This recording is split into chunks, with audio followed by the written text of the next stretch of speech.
India versus England match తర్వాత social మీడియాలో ఒకే ఒక పేరు ట్రెండ్ అవుతుంది. అది బూమ్రాది. అయితే అందరి హృదయాలను గెలిచింది మాత్రం సంజు శాంసంగ్ చెప్పిన మాటలు. అతను 89 చేసి కూడా ఈ అవార్డు బూమ్రాకే ఇవ్వాలని అన్నాడు.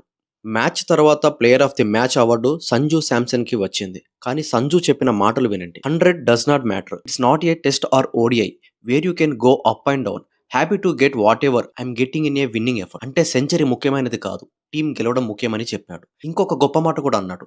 Credit goes to Bumrah, this should go to him అని. అంటే ఈ అవార్డ్ని బూమ్రాకే ఇవ్వాలి. అతను డెత్ ఓవర్స్ లో అద్భుతంగా బౌలింగ్ చేయకపోతే నేను ఇక్కడ నిలబడే వాడిని కాదు అని చెప్పుకొచ్చాడు. ఇదే నిజమైన టీమ్ స్పిరిట్ అంటే.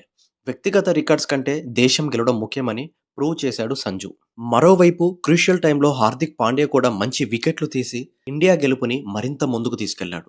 18th ఓవర్లో బూమ్రా వేసిన ఒక ఓవర్ చూడండి, కేవలం 6 పరుగులు మాత్రమే ఇచ్చాడు. అప్పుడు ఇంగ్లాండ్ కి వేగంగా పరుగులు కావాలి, కానీ బూమ్రా మ్యాచ్ ను పూర్తిగా మార్చేశాడు. డెత్ ఓవర్స్ లో అతని acres line and length world class లో ఉన్నాయి. ఈ మ్యాచ్ లో ఇద్దరు హీరోలు ఉన్నారు.